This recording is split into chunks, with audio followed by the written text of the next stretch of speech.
Hi, everyone. Welcome. We're going to get started right away because some folks will be watching this on the recording and we want to create as much space for conversation as possible. So we'll let people filter in, but in the meantime, I will just get us started. So welcome, everyone. It's so nice to have you here. Thanks for those who've made time to come. I know that we're all coming from somewhere and going somewhere else, and there are a lot of places we could be pouring our attention right now. So I'm grateful that you've chosen to pour your attention into this event, which I'm really excited about. And thanks to those who are watching the recording afterwards. We're happy to have you too in a future digital space. Thanks for our speakers for being here. I'm so excited. I'll introduce them in a second. We have Zeinab and Tori and Jennifer with us. And we're really grateful for a very generous grantor who helped us fund this event, which is also really important to us as we try to build more events and stretch beyond peer support spaces and also invite in conversations. This is Good Grief Network hosting this event. I am Sarah. I'm the executive director of Good Grief Network. We have Laura Schmidt here too. Laura is going to be on tech support, and Laura is our founding director. If this is your first Good Grief Network event, welcome. We are so excited that you're here, and welcome to our community. We really cherish it, and we really cherish the people within it. So our mission is to gather people together to process the painful feelings and realities of these times and reorient ourselves toward meaningful action.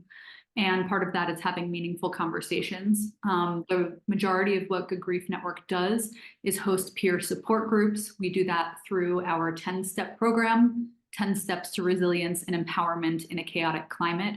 We also offer trainings. We offer facilitator trainings that Laura and our other co-founder, Amy, are hosting right now, and we offer a few of those a year. We offer journaling programs, and we are about to launch a membership network that will give you opportunities to plug in a lot of different types of events. And we also have a book that Laura and Amy wrote, our founders, that came out this past August, and it's called How to Live in a Chaotic Climate. And Laura's going to drop the link in there too if you want to follow through with some of these ideas about collective resilience and support and getting to know our own feelings and the feelings of our collective body as we move through these really challenging times. So we're excited to get started. We're going to jump right in. This event is called Collective Care in the Polycrisis. And we're here having this conversation because the state of the world is heartbreaking and intensifying. And a lot of us have been witnessing live streamed horrors on our small screens for months. And a lot of us don't know what to do. And I'm finding myself and a lot of folks in this community turning inward to ourselves and also returning to our communities to try to figure out how we can forge a path forward and through these times without breaking down and burning out. And unfortunately, the systems we live in, the dominant systems and cultures, don't really teach us how to care for each other. They teach us that we're individuals, not that we are a collective body working together to figure out ways to be resilient and connected and in love with each other and our planet and our lives. And this is something we really need to learn how to remember and relearn and practice together. And so this is a space where we're going to have a conversation about what some of those practices look like. And we've invited 3 lovely people and incredible thought leaders to join us. There will also be a question and answer period at the end for about 15 minutes. And you can use the Zoom Q&A function to ask your questions as the event goes on. And then Laura will help us moderate and bring those questions to our speakers at the end of the event. So I want to introduce you to Jennifer Uchendu and Zeinab Benchakroun and Tori Tsui, who have so graciously decided to be a part of this talk. And I want to invite the 3 of you to just introduce yourselves in your words for just a few minutes. We'll do a longer check-in after a grounding exercise, but I would love to hear, instead of me reading your bio, I would love for y'all to tell us who you are. And if you feel called, you can just go ahead and unmute, or I can do an alphabetical order. How are y'all feeling?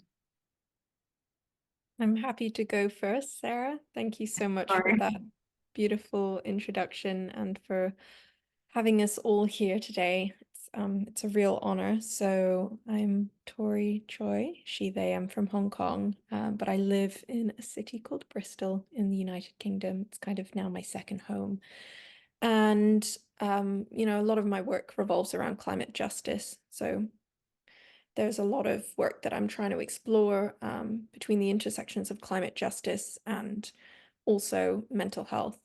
And it's culminated in a book that I wrote, which came out last year called It's Not Just You, which explores the intersections between the mental health and the climate crisis from a climate justice perspective, with an emphasis on kind of the youth climate movement and perspectives from all around the world. And it really tries to hone in on this systems change angle, as a lot of mental health discourse is very individualized, and I think that there needs to be more nuance when it comes to living in a time such as now, where there are so many things happening, the polycrises that we're experiencing. But as an organizer, a lot of my work revolves around ending the fossil fuel industry here in the UK and globally. So I work with a coalition called Stop Rosebank, and we've been campaigning to shut down the Rosebank oil field in the North Sea here in the UK. And I love music, and I've somehow managed to find myself in a place where there's an intersection between the arts and music and how we can communicate the climate crisis. So I work with Brian Eno on his charity Earth%, which takes money from the music industry and directs it into climate justice causes.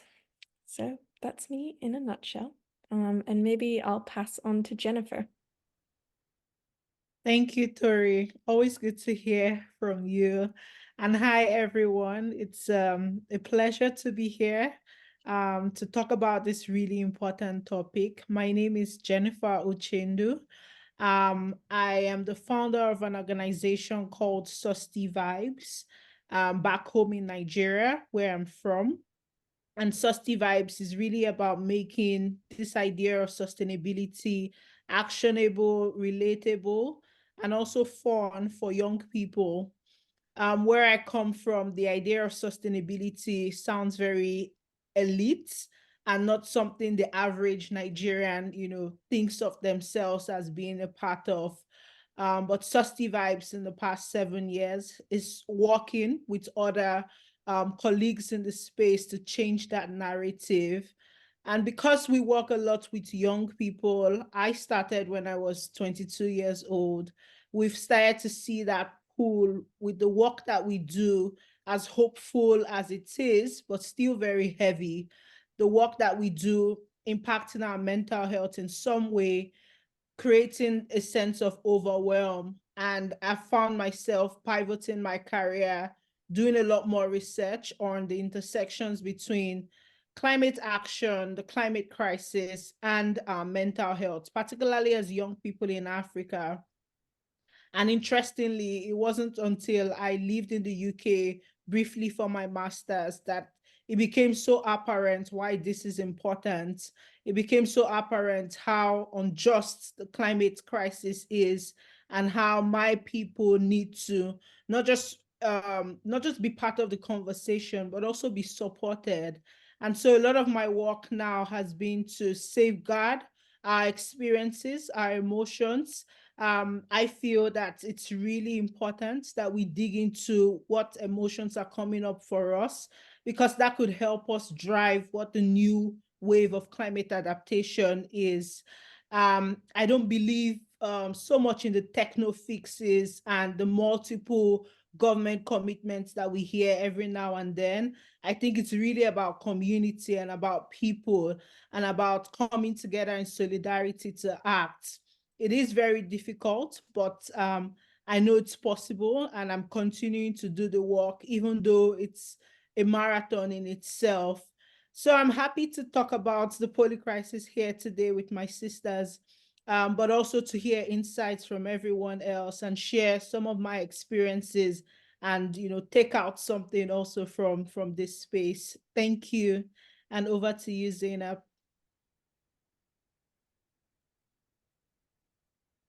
Thank you, Jennifer, and thank you, Tori, and thank you, Sarah and Laura, for hosting this wonderful event. I'm very grateful to be here. I'm very grateful for this community. And I'm a late arrival, as you see, with my white hair. I've been in the system. I worked in the corporate world for a while, for 20 years, and also was a community organizer in Morocco. And I moved slowly from social justice to climate justice. And when I moved to the US, I was part of an environmental organization, and I felt the despair and the burnout, especially when Trump was elected. And that's where I shifted to the grief, to the eco distress, to the eco anxiety, and I trained as a coach, and then I did somatics, and I facilitating workshops around grief, around paradigm shift. And I'm not an expert to any of the topics here, but I'm grateful. I'm good enough to be here like everyone else. And it's a radical shift from, being only experts can talk about something. I'm happy to open. I'm being invited here, and I open everyone. The conversation is open to everyone. We don't need to master the conversation. And on a personal level, I'm a mother of 3 children and 1 doggy. And I'm a Moroccan. I moved back last year to the land of my ancestors. I live at the foot of the Atlas Mountains. And yesterday it rained. We didn't have rain this winter, maybe 1 or 2 days. And we are late March, and we had rain yesterday and snow on the top of the mountains. So it's really like, oof. It was a beautiful sight, and it really warmed my heart. And I pass it back to Sarah. Thank you. Thank you, Zeinab and Jennifer and Tori. I love hearing your words. I love hearing about you. And I'm excited for us to start this conversation. But first, as always, we will start with a grounding exercise. This is a way that we really invite our community into the space with us. Like I mentioned, we all have our attention being pulled in different directions, and to arrive here together feels really important for hosting these conversations and really speaking from the heart. So I'm going to guide us in a grounding exercise that I just learned recently that I really loved. And it's new for me. So we're going to try things out in the vein of not being experts, but just allowing ourselves to practice things that feel resonant for us. We're going to do this together. I invite you to go into gallery view. I don't think anyone's highlighted anymore. Thank you, Laura. And if you can turn your camera on for this one, this would be great. And if you need to be camera off, that's totally fine. But we're going to do something together.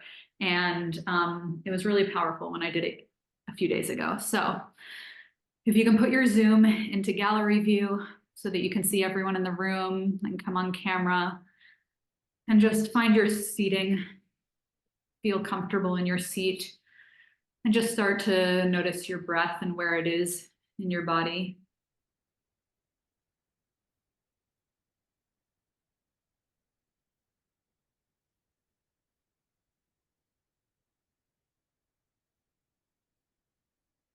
And I'm going to invite us into a few deep breaths to start.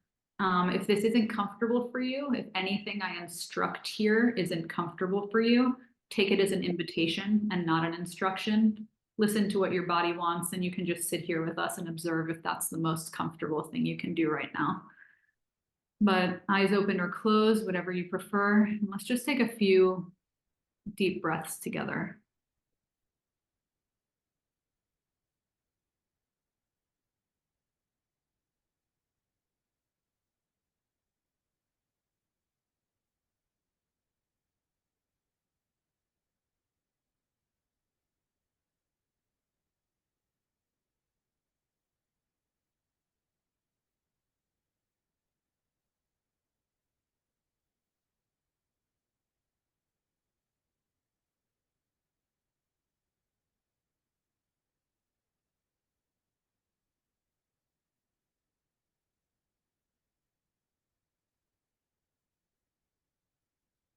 Okay. Now let your body return to its normal cadence of breathing.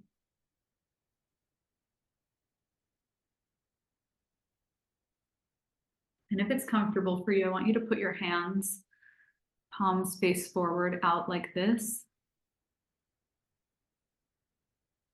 And just continue to feel how your body's naturally breathing. And now I want you to open your hands on your inhale and close them on your exhale. I'll just show you how it's for me.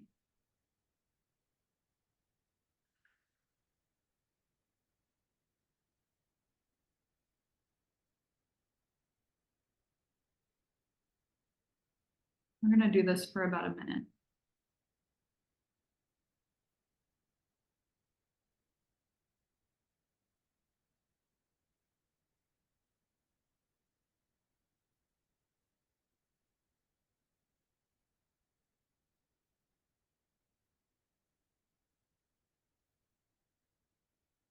And really allow your hands and your opening and closing to move at the speed of your breath. So allow your fingers to unfurl during the entire breath in and close during the entire breath out.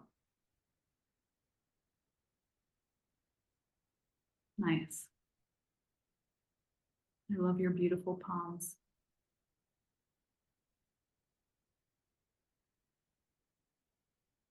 Okay, now I want you to focus on someone in the room, in the Zoom room, and see if you can match your breath using their hands to your own.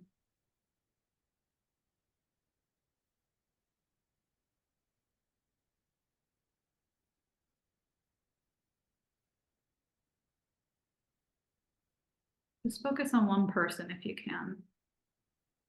Stay with that person.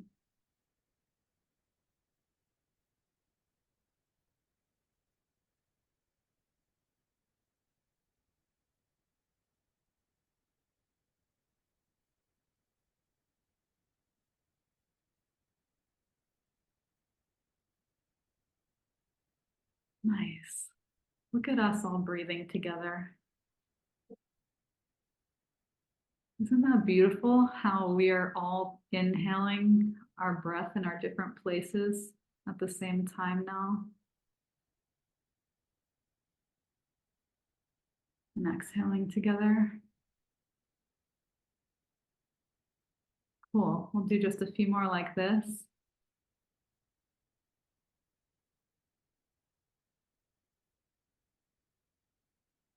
Nice. Thank y'all.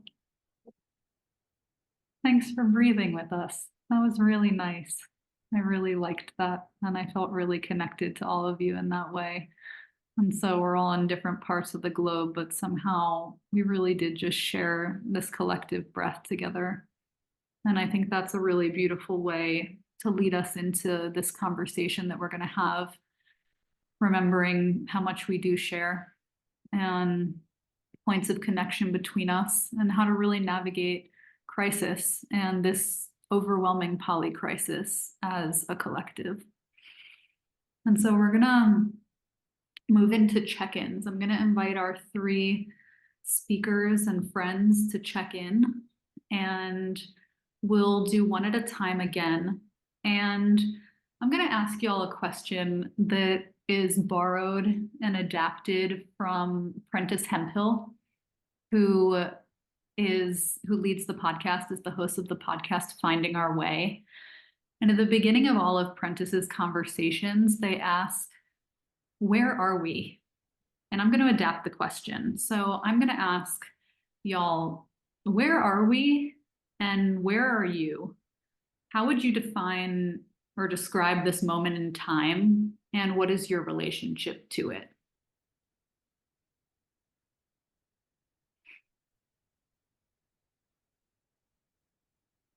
And whoever feels called to check in, we have about 5 minutes each for this check-in. So feel free to explore this question in a way that feels resonant for you. And I want to hear, about how you see where we're at in the polycrisis and how you see your internal and external as it relates to what we're going through on a global scale. Thank you.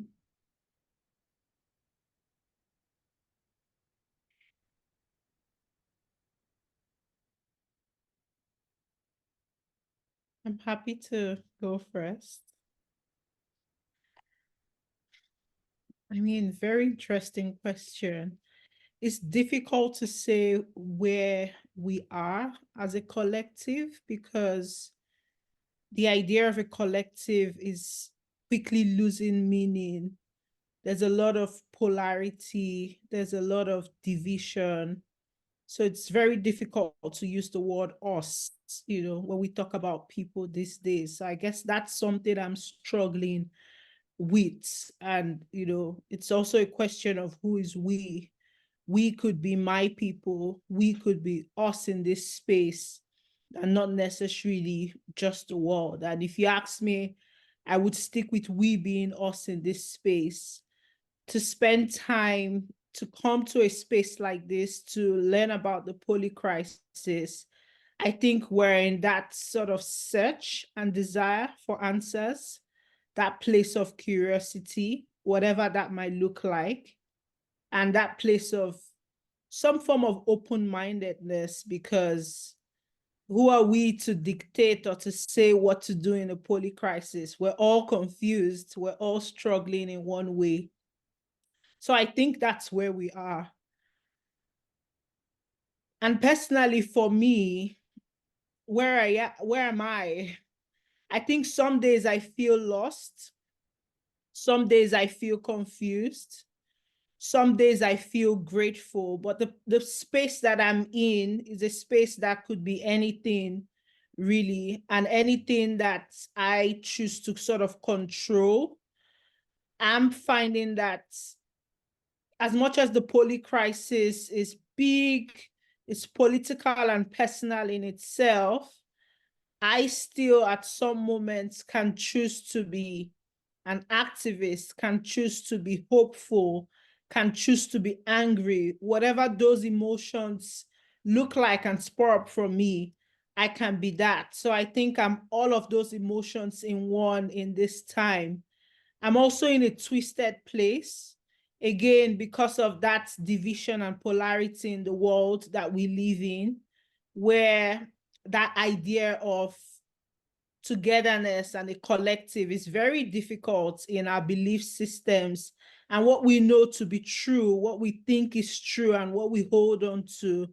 It's a very interesting time. I think it's twisted in what we prescribe as solutions, how people want to fix things, what people want to push as agendas and whatnot. And if you ask me to define, this moment in time, I would say it's very difficult. Someone I really respect, Bayo Komalafe, he talks about being in this sort of impasse where would either implode after now, there's definitely has to be something after now, but we're in that boiling point, particularly for those of us who do work with the climate crisis. Every day is difficult. Every day, you see how deprioritized that a lot of people feel. But at the same time, it's difficult to weave the emotions because there's also growing eco-anxiety. Lots of young people are stressed out. We have a public health crisis at hand. And this is on top of all of the many issues that we're dealing with, the racism, the genocide and all of that. So it is a very difficult time. And I think my relationship with it is to slow down as much as I can. I've been, for the past couple of months, investigating the idea of rest and what it means, particularly as a Black woman. We grew up with a mindset that we have to be strong, that there's a lot of oppression. We have to always speak up and be vocal and courageous. And that also puts a lot of pressure, particularly in the Polycrisis. And so I want to flip that concept up on its head, and I want to explore the idea of resting the idea of being soft, the idea of community, the idea of interrelationships and interdependency, as difficult as that might be. I think that's my relationship with the times that we're in now, constantly looking for community and space where it's all about holding our hands together and seeing where we can go to together, whatever this impasse, whatever this twisted, space we're in. But if we are all in it together, then if the load feels a bit less, I would say. It is still difficult, but that is the mindset I'm going with right now. Thank you. Thank you so much, Jennifer. A lot of that really resonates.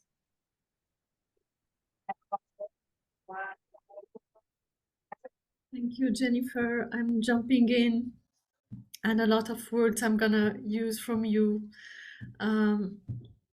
Where am I and where I am with this, what's happening? I feel we are in decay. Like humanity is in decay. And I'm gonna use also from Bio Kamolafe this composting, where humanity is getting composted. And of course, in composting, we don't know, we are not whole anymore. We are in pieces, we are scattered, we are divided, we are lost, we are confused. And that's where I am. I'm completely confused, and I'm learning to sit with it, which is not at all what I was taught.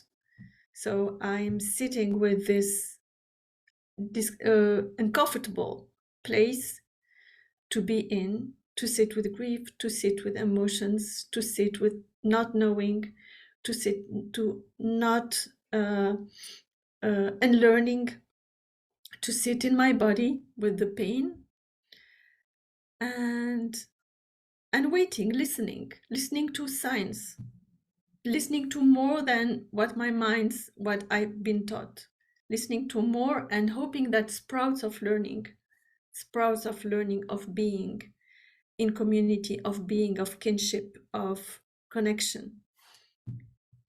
Because I feel that all that we tried, all that we learned is not working. We're failing as a humanity. We're failing as a life, just life beings. We're failing our peers, human peers, but also our non-human peers. And so that's where I am. I am in sitting with this.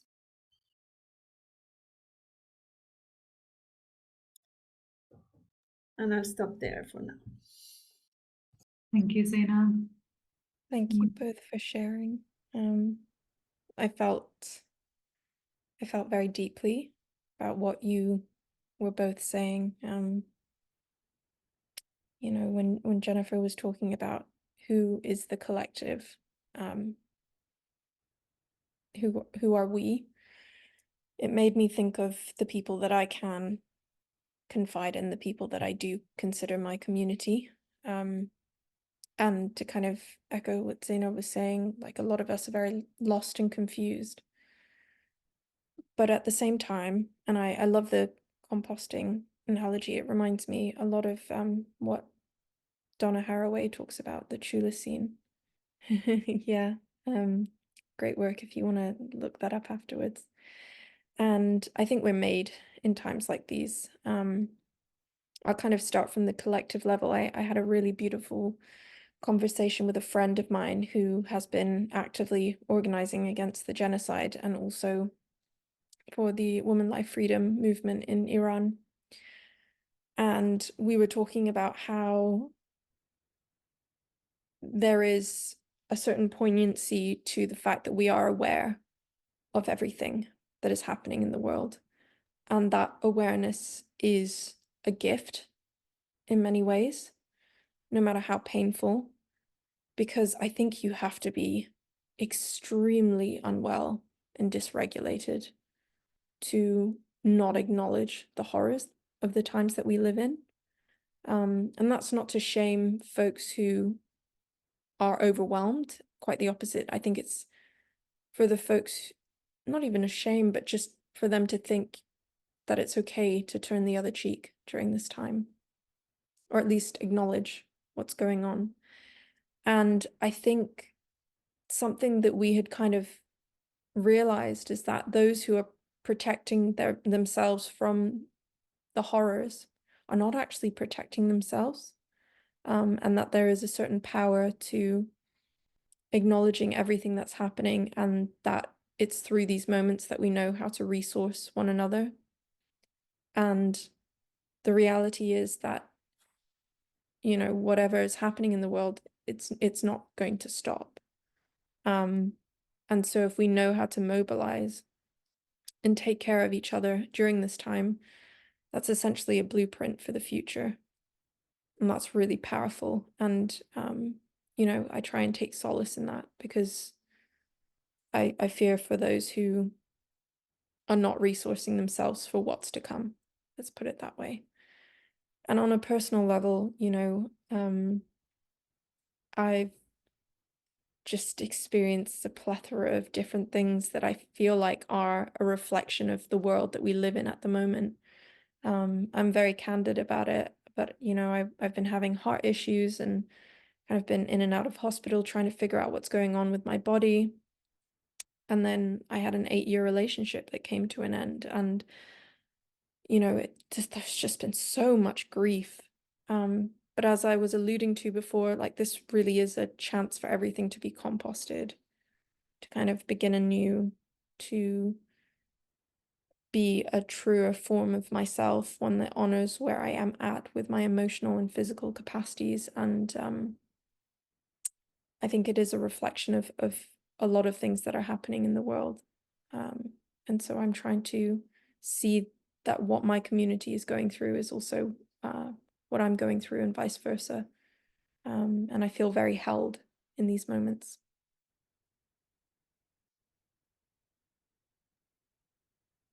Thank you, Tori.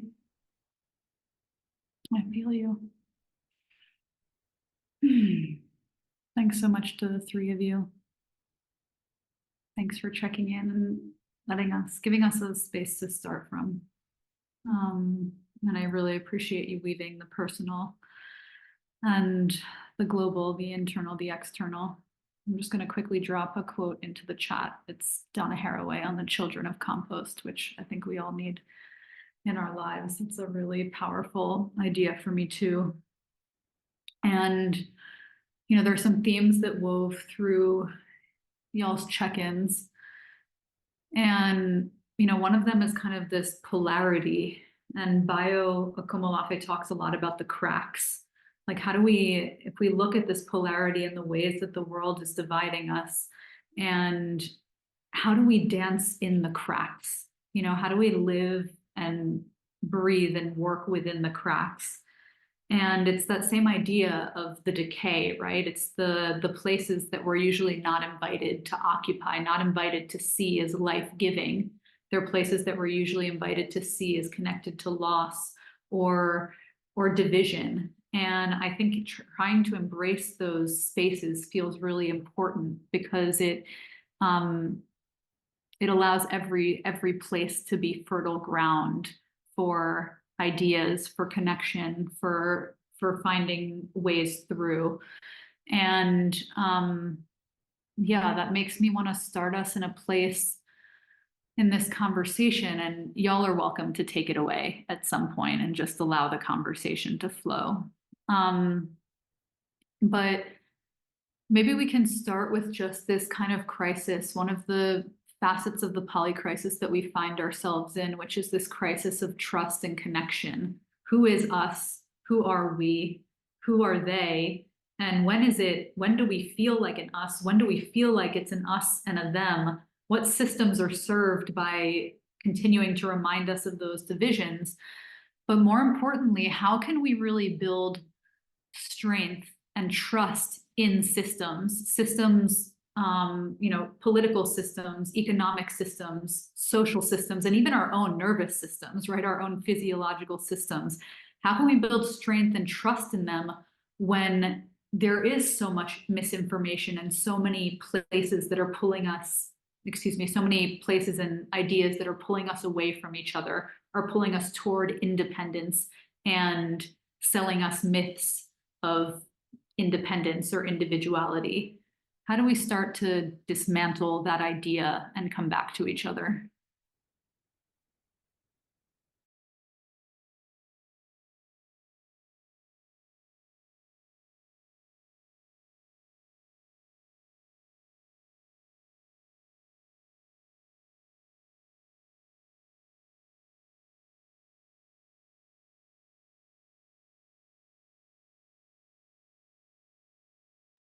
I'll have a stab at this question because it's a meaty one.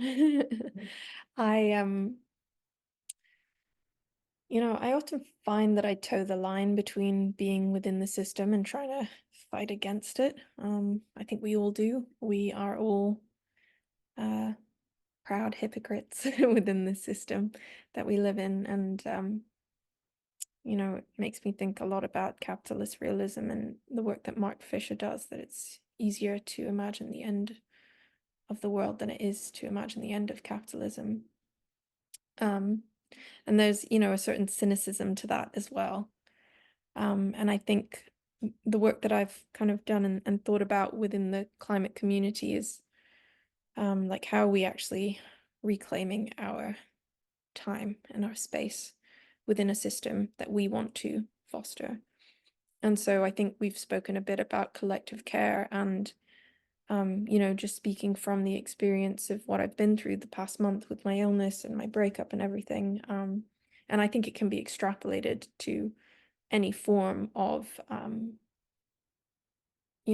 time of need or crisis that can be scaled up. But really thinking about that nuclear unit of my friends and my comrades and the people who have been there for me, it's a really clear demonstration of collective care, and I guess the sort of mutual aid that we instill in our work actually being applied in a practical sense. And I think when we practice these things on such a microcosmic level, we can actually scale them up in society. And where I live in Bristol, there's really strong mutual aid networks and solidarity networks. And I think that collective care is the antithesis to a capitalist system which doesn't care for people, especially not those most marginalized in society. And, it is an affront to everything that it's trying to force us into.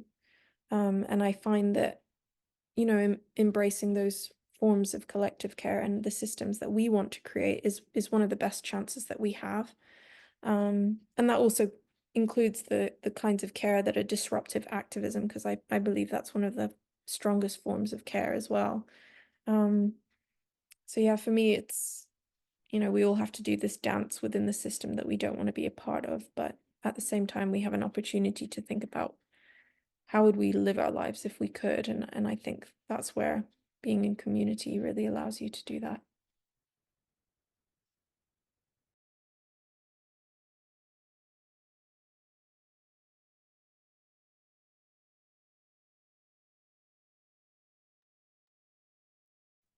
I could jump in, and Tori, I think you presented that so beautifully.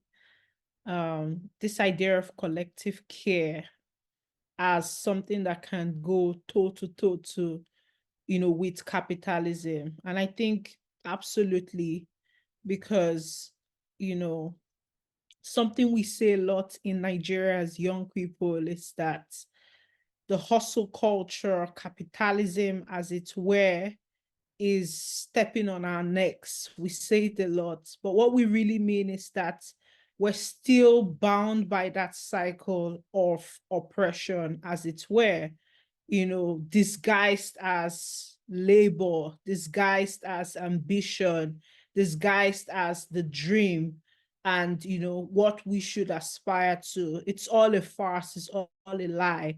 And I think what collective care does is that it tells us that there is another way that we can come together and be and still thrive, which is what being human and being alive should really about.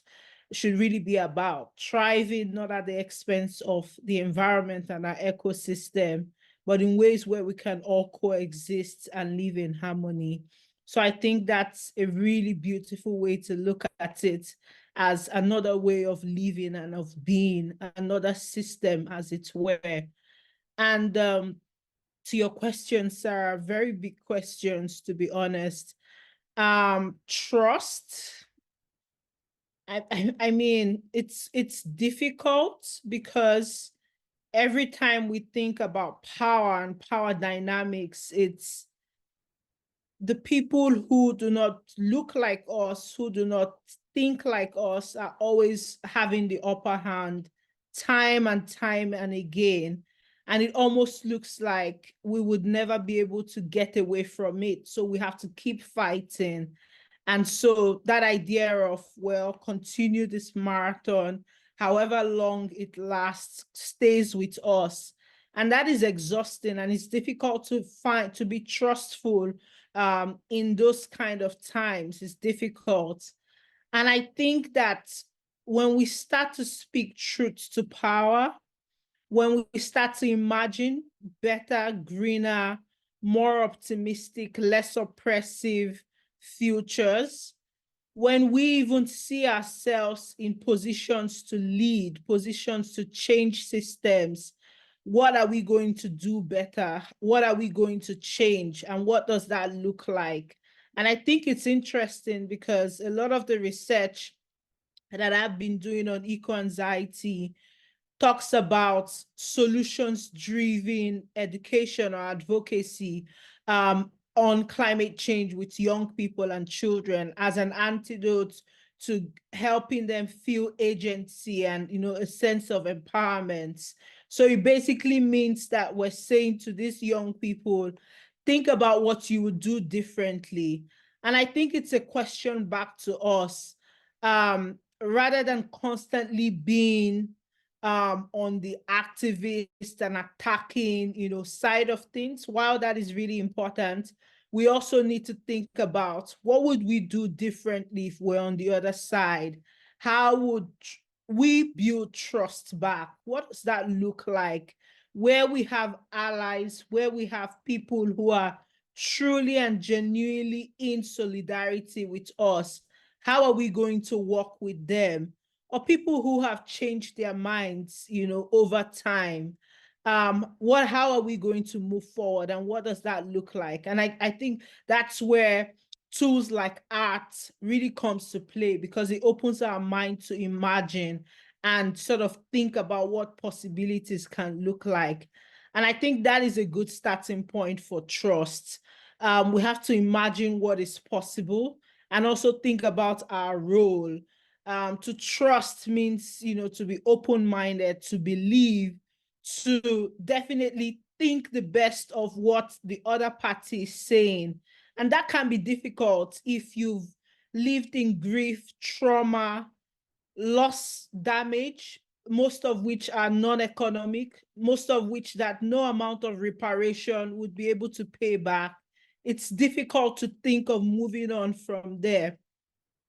But we must also see our role in the larger scheme of things, especially if we want things to get better.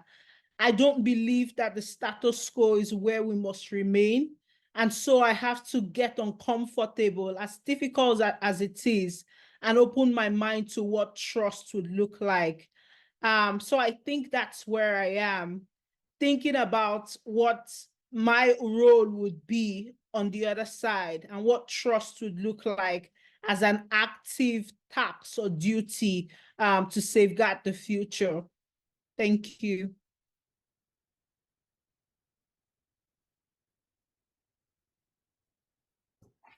Thank you, Tori and Jennifer. Very inspiring shares. And when I heard your question, Sarah, what came to me is that the crisis of trust is not natural. It's man-made. And it's the result of a history, the history of colonialism, the history of imperialism, the history of division, the history of dehumanization, slavery, genocides. This is a result, the greed, the hyper-individualistic society. And it's not, it's man-made.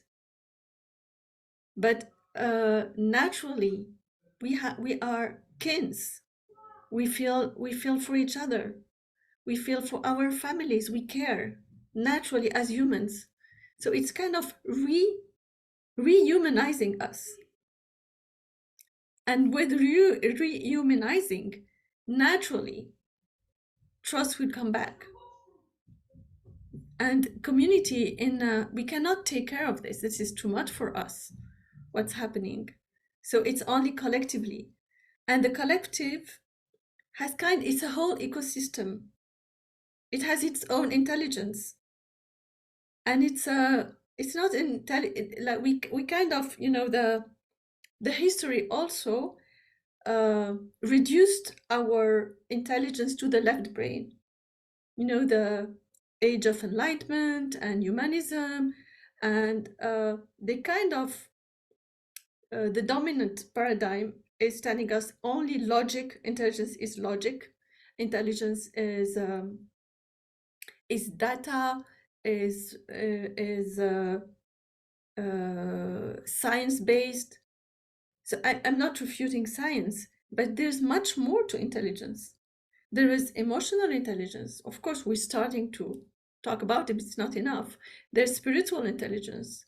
There is intuition. There is interspecies communication. There is energy intelligence. And there's collective intelligence. And when we see in nature, for example, when you see the birds that, they just start and go together, and we cannot understand their intelligence. There's a collective intelligence there, and an ecosystem thriving, there's a collective intelligence. So I feel and I sense that there is a collective intelligence that where we can rebuild sovereignty, we can rebuild trust, we can rebuild courage, we can rebuild love and care. And I think I kind of shared what I had to say about it.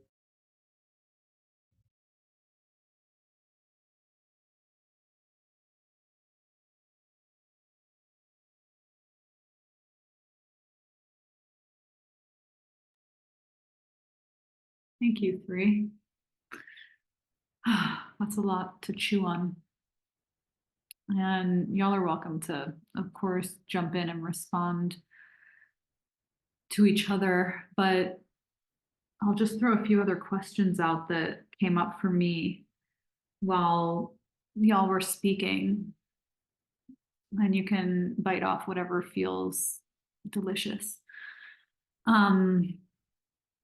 Yeah, I'm just thinking about like how we flex the muscle of getting comfortable and like daring to trust again, especially in this world, especially in communities of culture or marginalization, and also like how folks who've been indoctrinated into, the dogma of modern science or white dominated academia, how we start to cultivate other types of intelligence. What are the practices that allow us to lean in and start to, really practice tapping into other intelligences so that we can actually build connection with each other, with ourselves, with the more than human world, so that we can reimagine a collective outside of what the current system has presented to us as the only way to live and the only way to be and interact.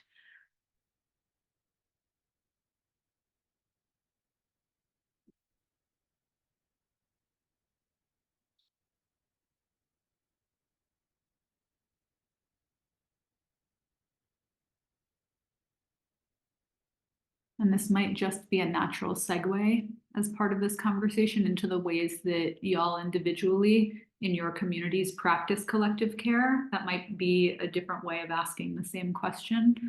But yeah, whatever comes to you, let me know.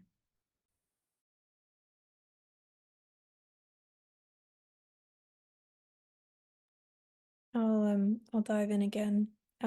Sarah and I actually met when we went to Plum Village in France, which is the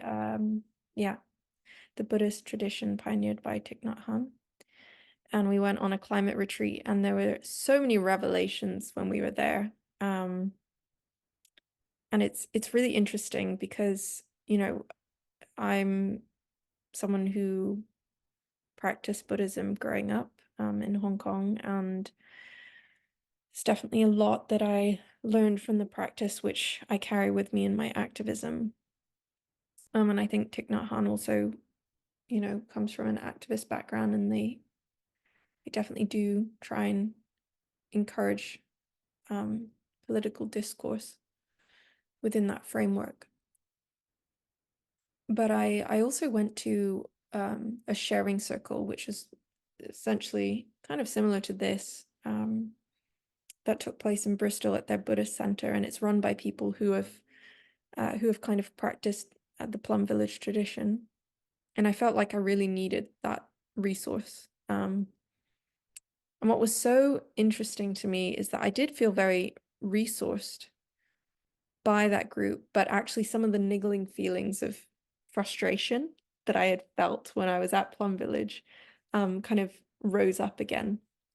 And one of the Dharma talks that we did was on anger. And it was really interesting to me because from an interpersonal level, there was a lot of value there, about watering the seeds of anger and the pride in anger and the destruction of anger. And at the same time, I was thinking about, okay, if this is this sort of tradition that has been a certain way, we need to be adaptable to evolve certain things as well. I'm not saying all Buddhism sees anger as inherently bad, or whether they would classify it as good or bad, but I definitely reflected on the reality that there is a lot of quote unquote good that comes from anger. It is a warning sign in your body. It is realizing that you will not tolerate what is happening in the world right now or within your circumstances. And it was such a relief, actually, when I was in that sharing circle, a lot of people weighing in and going, I would be concerned about people who want to push away the anger from what we're seeing in this world. I even heard one of the guys saying, I've been so mistreated at work, and actually being angry taught me about respecting myself and in putting in boundaries. And then another friend that I had went to this sharing circle with was like, anger is the deepest part of me. It comes from love for people and the planet. And so it's very interesting talking about alternative knowledge systems. And I think for me, just challenging this paradigm that I've found myself in, this tradition, and actually going, no, there's ways that we can adapt that and evolve. And I don't think anyone who kind of comes from decolonial perspectives would argue that anger is inherently something that we should bury or shut out. So that was very interesting for me, and I'm still going to continue practicing Buddhism, but with a sort of questioning mind. And I think it's good to question what you practice.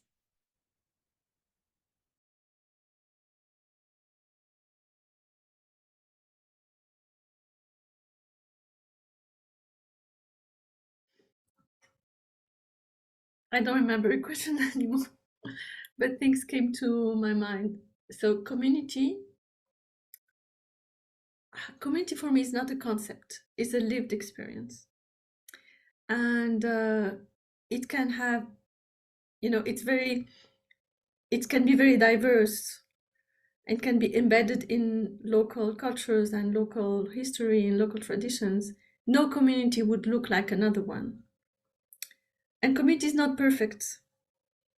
Like in community, there are things going on. It's not like all idealized, where we all live each other. There are things happening that can be, overwhelming. People, asks or overwhelming. stepping into personal spaces, and it requests some kind of flexibility and embracing paradoxes, embracing complexity. And in my personal experience, women are very good in community. So women in my culture, in my tradition, my country, they share the workload, taking care of their family together, and a lot of things that they have to do, they do it together. They cook together, they wash their clothes together, and they're literally places where they can gather. Like typically the hammam is a place where they go every week, and they go and they bath. And in the modern society, there are no places where people can gather anymore. You know, people are isolated physically. And there's also something, this intergenerational thing, like what I feel that is missing is to restore the place of the elders. The elders more and more, even if in our countries in the global south, are put more and more in houses, you know, while they have a role, they have the role in the community, the role to support, you know, the youth, to support the parents, to support all the others in these times. And so there's intergenerational also links, while in the modern paradigm you have Gen Z, you have boomers, and we kind of labeling Gen Z are like this and boomers are like this, and but I don't know if they were all together, and maybe they are not all the same. You know, they're kind of really separation, even in generations. And the last thing I want to say is the healing practices. And healing practices are also probably diverse. And in my culture, we have one that I really love, which is it comes from Western Africa. It was brought to Morocco. It's therapeutic and healing music called Gnawa. And it's a place where everyone is invited. So it's places that are open to anyone. Anyone can come and take part of these rituals that help the body and the spirit heal in, you know, trance practices and things like that.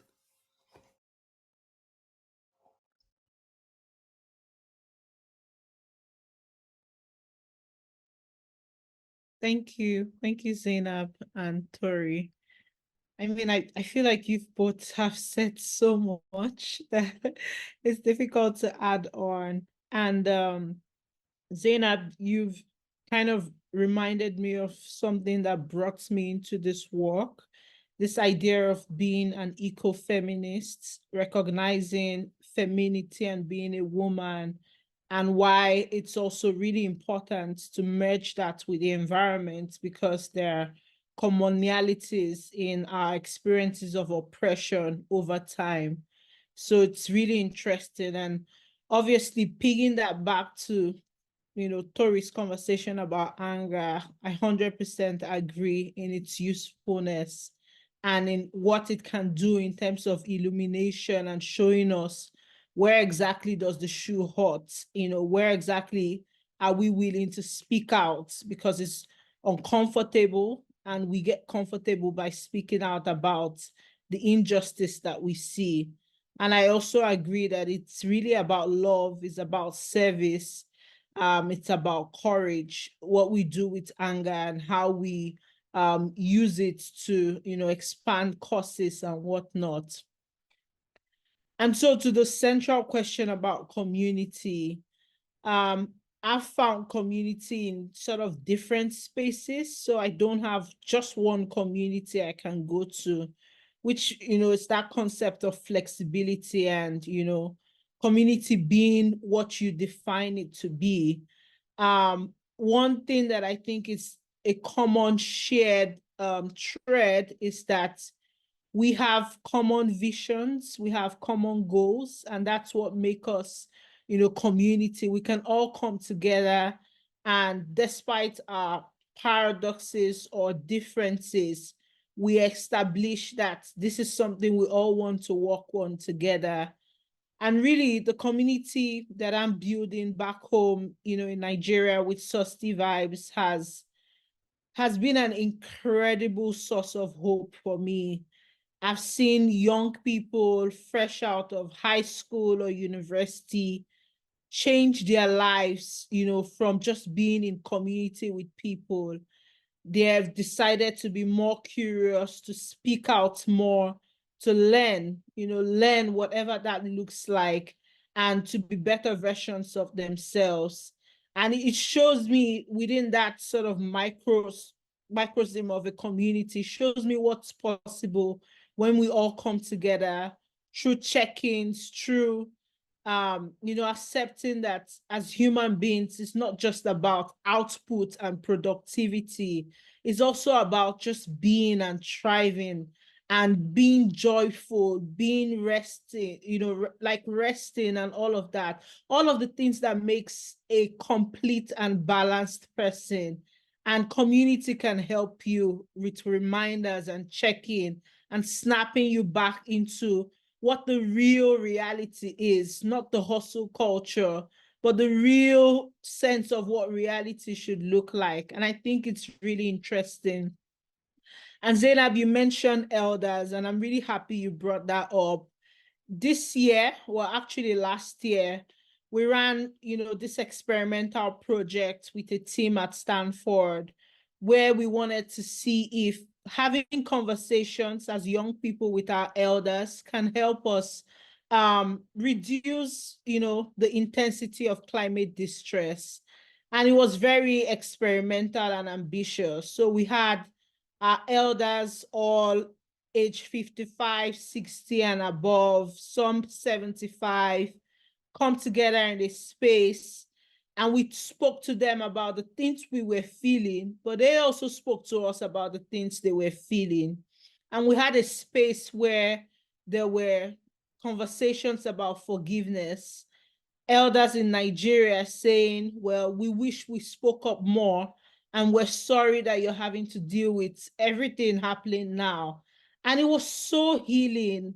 Who knew those kind of conversations can support with resilience? So we had young people come out of those spaces feeling, I want to be better versions of, ourselves or myself, as it were. And I want to do something, whatever that looks like. I want to advance a course, because these elders have shown me that there is a pathway that can be fulfilling, that is not just about amassing wealth and being rich and, all of those things we've always grown up to aspire to be. The elders have wisdom that is indigenous, contextual, important, and necessary, able to guide us through these times. And I think it's so incredibly important that more and more spaces open up to have conversations. I grew up in a place or in a culture where it's like, oh, a child should not speak, always listen to your elders. But the difference here is that we're both listening to each other, right? So elders can also learn from us. And I think it's really inspiring. Those are some of the things that community is teaching me about resilience. And we really need to bring those practices back. Whatever cultural, meaning that looks like in different places. For some people, they need to break bread together, to be in community and, to talk together and feel very comfortable.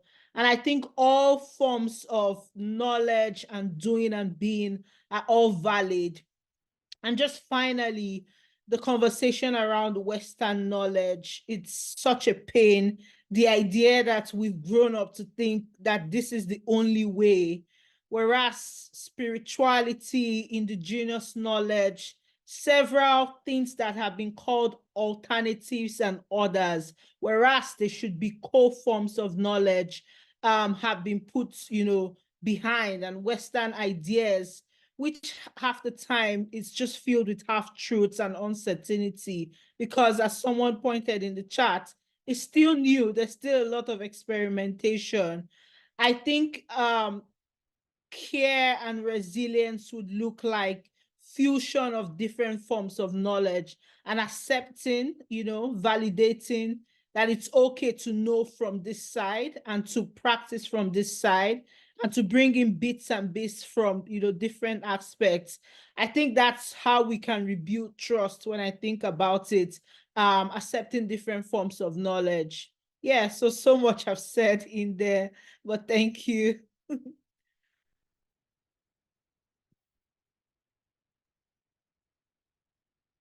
Thank y'all. I really could feel the passion in that, and I really appreciate the reminder of intergenerational care as foundational to community building. At Good Grief Network, we sometimes do a co-visioning exercise where we imagine the future and we think about what are we bringing with us and what are we leaving behind.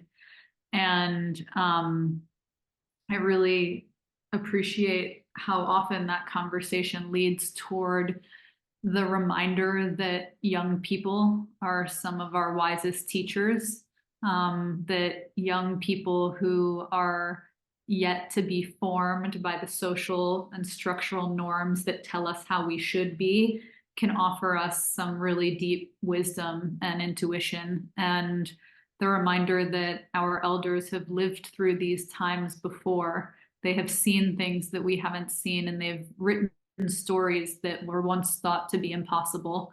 And so they can guide us toward new futures and how to live them into being. And so I really appreciate y'all bringing that to us. Before we make time for a question and answer session, I wonder if I can ask y'all like a rapid fire question where I just ask for maybe, let's see, what's one of your go-to practices when your grief or your anger or your overwhelm really feels present in your mind and in your body? What's your go-to practice to return to your body, to return to yourself?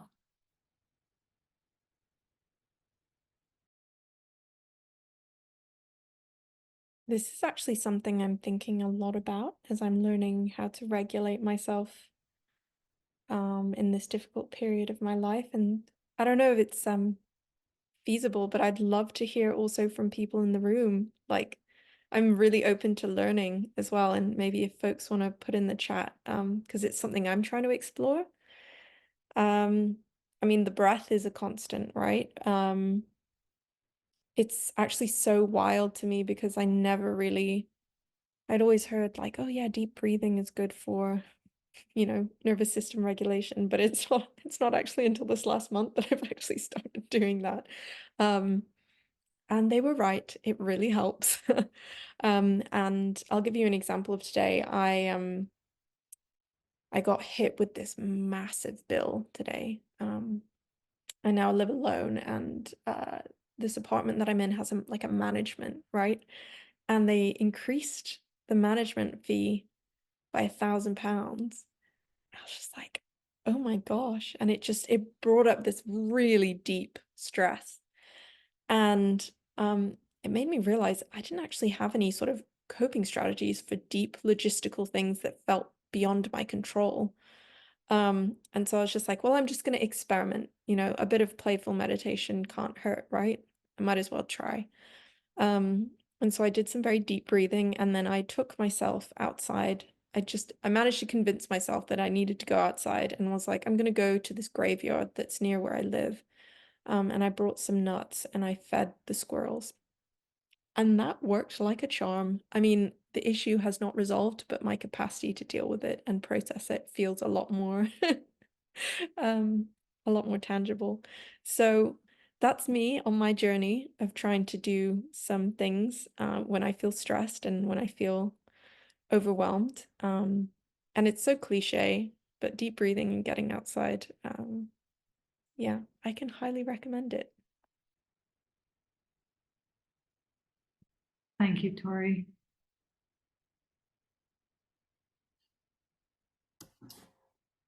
So I have also this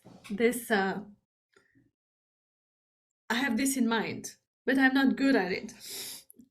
So I have in mind meditation, breathing, nature, and it works somehow. But what I'm adding to it is self-compassion. I say, okay, if it doesn't work that much. It's okay if I'm still angry after the breathing. It's okay if I'm still, you know, depressed after a nice walk, and you know, it's just to add to it. It's not working 100%. If it alleviates like a little bit, that's fine. I'm good with this. And sitting.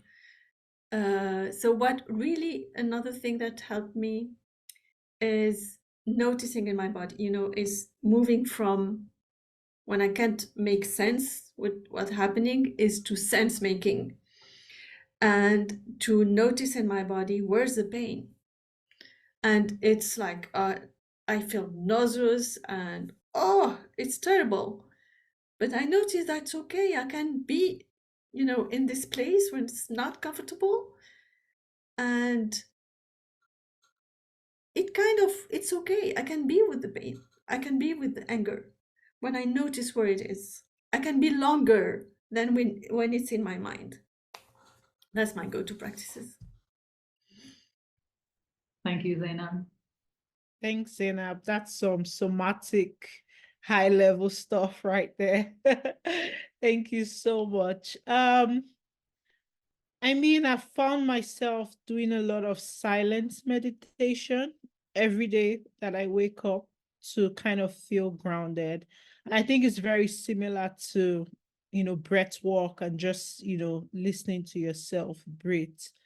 And Tori talked about feeding squirrels and feeling very empowered. So very similar, that idea of going back to nature, which really is our support, you know, our life support system, not the other way around, as they've taught us to think, right? That way can be very fulfilling in itself. So I also do something called forest bathing, as convenient as, you know, as possible, you know, just soaking up everything the trees have to say and just being in that, you know, silence.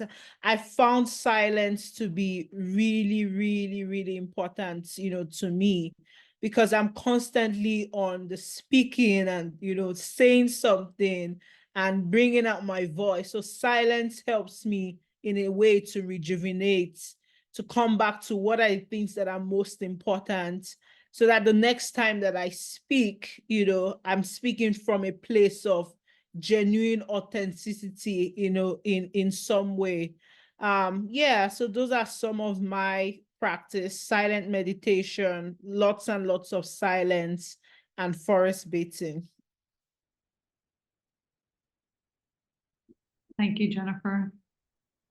And thank you, all three of you. That really resonates.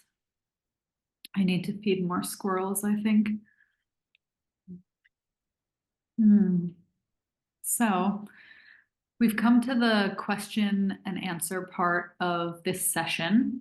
I want to echo Tori's invitation that if y'all in the audience or in the room want to share some of your go-to practices, that's part of being in a collective and part of demystifying the expert opinion, letting us all be experts in how we respond to the ways that the polycrisis impacts our lives. And so we'd love to hear in the chat from you.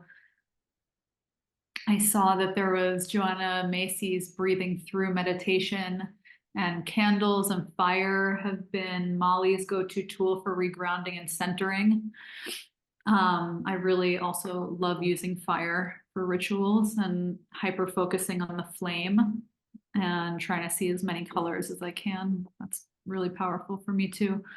But y'all can start using the chat function, or you can use the hand raise function, which is on the bottom bar of Zoom. If you press the reactions, which has the smiley face, there's a raise hand button.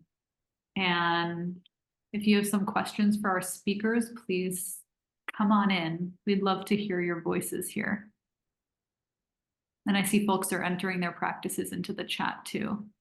I'm seeing crying to moving music or dancing. We're really big on dance parties at Good Grief Network. It's a big part of our practice too. Authentic movement, closing eyes and letting the body guide, and staying conscious of those movements, building a relationship with the space. Nice, I feel that. Painting and editing film. Oh, wow, beautiful.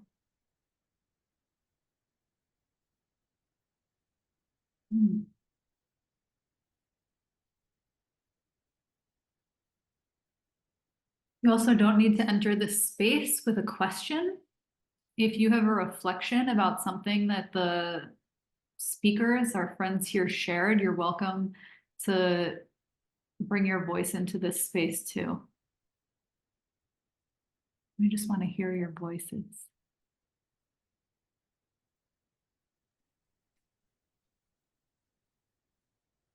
Yeah, Nicole, go ahead. First of all, I'm so moved by everything everyone's been sharing. It's been really, really inspiring. So thank you. And your amazing facilitation, Sarah, that hand breathing thing, just like I started tearing up. It's really amazing. You know, we're all so far away from each other physically, but there's a shared, you know, love, I think. So my question, this idea that I've been exploring, and it has a lot to do with my health and just sort of in this liminal space, and also looking at what's happening in our world. And I love to get reflection on this idea of there's a certain, like I've learned to sort of, and I'm still learning, I should say, to like allow and listen and receive and do these things that I thought, like a certain surrender that I thought was very passive. And I probably used to look down on, and now I see as very brave, a fluidity. And I think that for me, it's this balance always between allowing and surrendering to this ongoing loss in our world, and at the same time sort of visioning, and in my body and in my own life, and at the same time this visioning for what could be, you know, that if we don't believe or if we don't have faith, who will, you know, that we have to. And so there's this call to imagine or to have faith or to see the future, and that it's always in this sort of tension or it's in this dynamic, or maybe Joanna Macy would say that sort of creative rubber band, or, you know, oh no, it was Donella Meadows who said that, the rubber band between where you are and where you want to be, and that tension is where creativity happens. And I think that I don't know, I'm just interested in how do we tell which feelings are, like, when is fear appropriate, helpful fear, and when is it damaging our nervous system and mapping a future we don't want, you know, like figuring out when anger is constructive and when it is destructive to ourselves. So it's that sort of balance of acceptance and visioning. Anyway, I'm sorry I'm rambling on, but I'm that I think of it as a beach in a way, like, you know, this where there's two ecosystems, you know. And I think it was Sophie Strand who said, like, where these ecosystems come together to create a third. And that's sort of where I feel like we're all living right now. I'm just curious if you have any thoughts about how to do that better. Thanks, Nicole.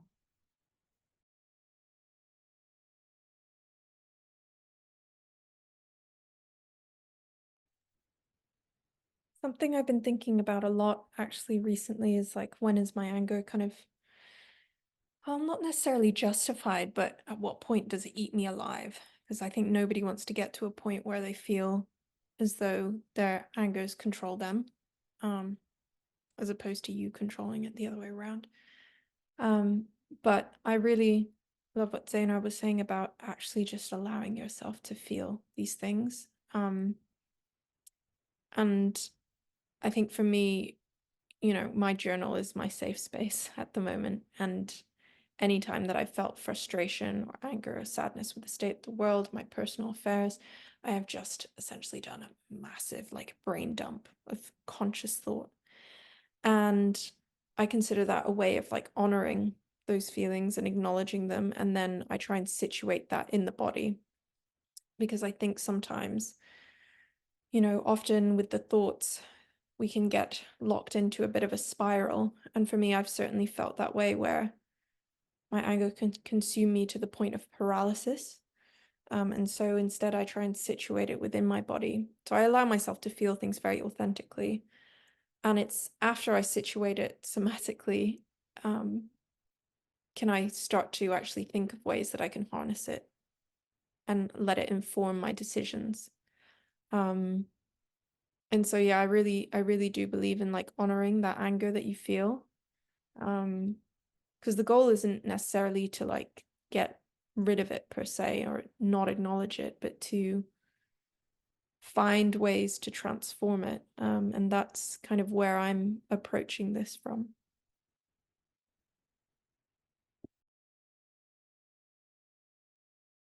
I really like that. Sorry, Zeinab. I really like that, Tori. And thank you for that question, Nicole. I think we all struggle with this, to be honest. I think we're sort of like human beings, and every day we get to learn more about this being that we are, the state of being. I think so that question is very valid, and you were not rambling in any way. We could all relate to it in some way. And when I heard your question, two things came to mind. The idea of transformation within this spectrum of emotions that we feel, and also that idea of anger being constructive in a sense, and what that could drive us to.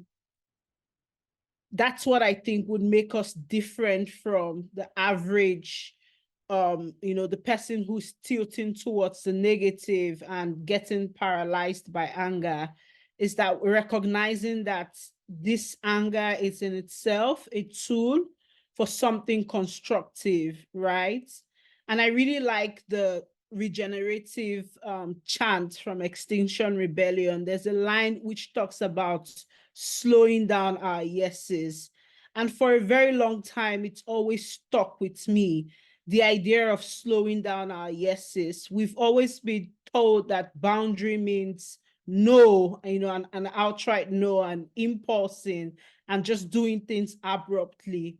But it can also be around slowing down our yeses and reflecting and, practicing things in a more slow form and chewing on things a lot more. I think that can be helpful when we think about anger and constructive hope, whatever that looks like. And Caroline Hickman, I think, also talks about wise optimism, knowing when it's okay to, be really angry, and knowing when we can also have hope. And that's why in my research on eco-emotions and emotions, I really want us to talk more about joy and hope and the positives that we feel all interconnected with this spectrum, because it's all about the spectrum. And so not to tilt and focus only on the negatives while they are overwhelming, but we can also have overwhelming hope, overwhelming joy. And I think it's possible, right? So that's the way I think about it. This should really push us towards transforming, right? If we're composting, as it were, what would we become after? And yeah, that's the way I choose to look at it, but I obviously fail at it a lot of times. But in slowing down my yeses, I'm learning to be not as impulsive as I would, typically be, and, just be a bit more, I guess, reflective and reflexive in my thinking, in my just looking through the world, the way the world is working now. Because again, remember our starting point. We're all confused. It's all twisted. Nobody has the answer. We're all struggling one way or the other. So extending grace and accepting, some things is all part of it, as Zeinab mentioned. Thank you.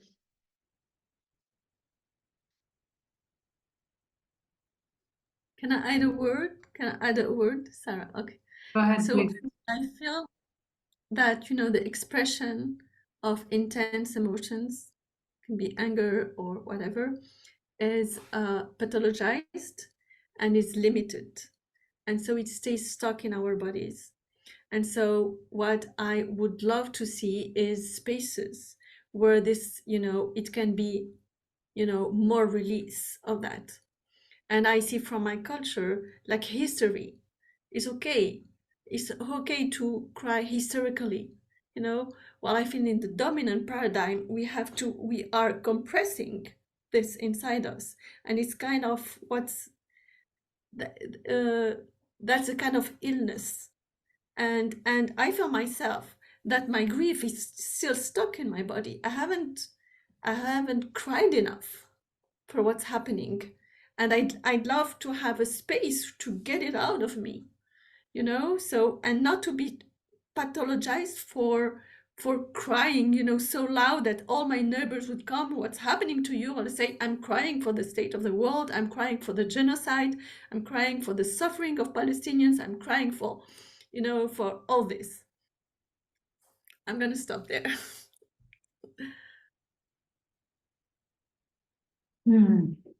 I really feel that. I think that's a great way to end. Laura, we're about to wrap up. Do you have a quick question? I was going to add something to that, but I will leave it there. Would you feel complete if we left it, or do you want to voice your, I'd love to hear it. Okay, it was just following on from what Zeinab said. I think there's a bit of an obsession in our culture at the moment with nervous system regulation and staying regulated. And I think it's not about being regulated all the time, but being able to move through different states quickly to come back to a place of homeostasis. And that requires having spaces to be able to express fully so we can move through. It's like recently I really felt edgy with all of this, like I was edge walking. So I literally took myself out to these gorges where I could walk on the edge so I could meet my felt sense with a real lived experience. And in that way, really bring myself back into balance. So I think the more we can do that, let ourselves really go into the full expression of what needs to be known, the quicker it will shift.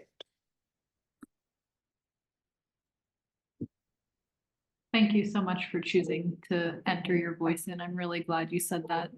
And that's something that we spend a lot of time thinking and talking about at Good Grief Network is how the obsession with regulation and pathologizing these emotions has actually created a new disorder, a disorder of an obsession of health, of regulation.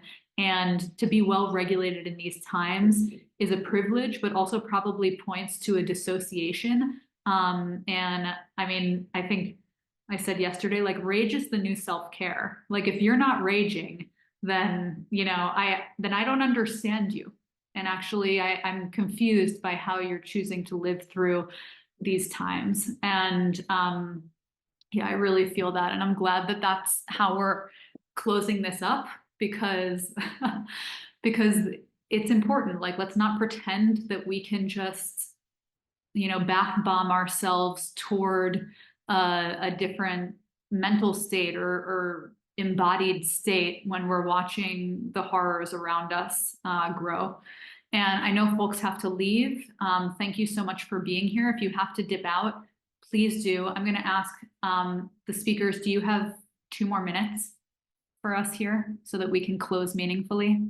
Thank you. If you can stay, please stay. If not, you'll get a recording, so don't worry about it. And I just want us to close. I don't like just ending things, and I'm sorry that I didn't do better at managing this time, but I'm really glad that we were able to answer some of these questions and close on this really important point. I want to ask each of you in a sentence or 2, what's a nugget from this conversation that you will chew on when this conversation closes, or maybe what's an idea that you'll continue exploring after this conversation ends? What's felt meaningful to you?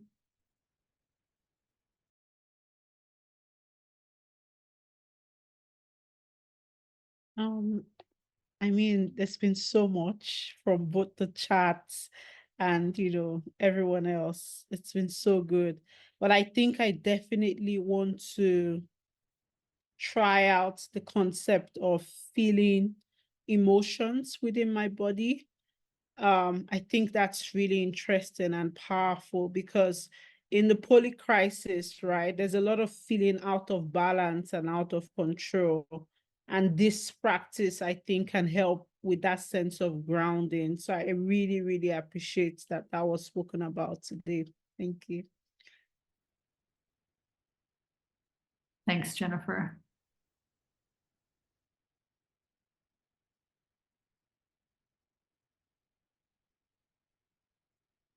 I'm gonna actually say that what Lara said at the end really deeply resonated with me, and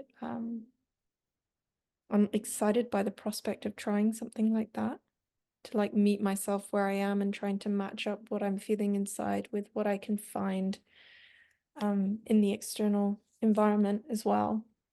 And that's going to stick with me, and I'm going to think on that. So thank you so much for sharing. Thank you, Tori and Laura. Yeah, me too. I'm inspired what Lara was saying, and I want to go to the edges. I want to build this courage to go to the edges and be there for a while and see what happens. How can I, grow even beyond the edges and see what happens.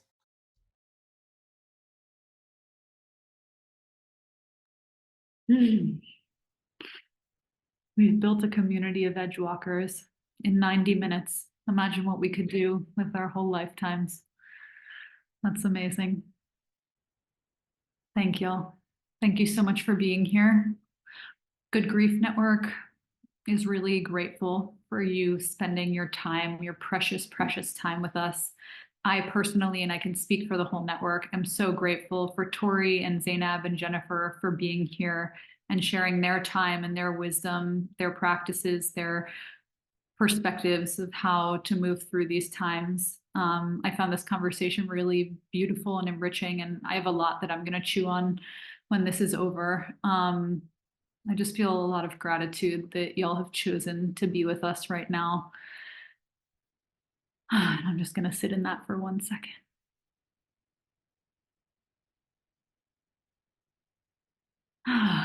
Yeah, thank you.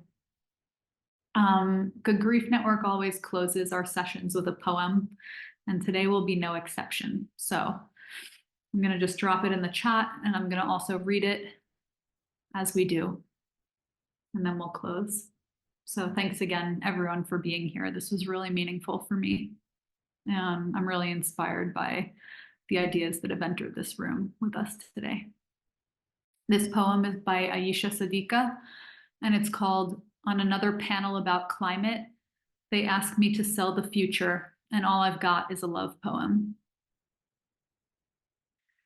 What if the future is soft and revolution is so kind that there is no end to us in sight? Whole cities breathe and bad luck is bested by a promise to the leaves. To withstand your own end is difficult. The future frolics about, promised to no one, as is her right. Rage against injustice makes the voice grow harsher yet. If the future leaves without us, the silence that will follow will be an unspeakable nothing. What if we convince her to stay? How rare and beautiful it is that we exist. What if we stun existence one more time? When I wake up, get out of bed, my 7-year-old cousin with her ruptured belly tags along. Then follows my grandmother, aunts, my other cousins, and the violent shape of their drinking water. The earth remembers everything. Our bodies are the color of the earth, and we are nobodies. Been born from so many apocalypses, what's one more? Love is still the only revenge. It grows each time the earth is set on fire. But for what it's worth, I'd do this again. Gamble on humanity 100 times over. Commit to life unto life as the trees fall and take us with them. I'd follow love into extinction.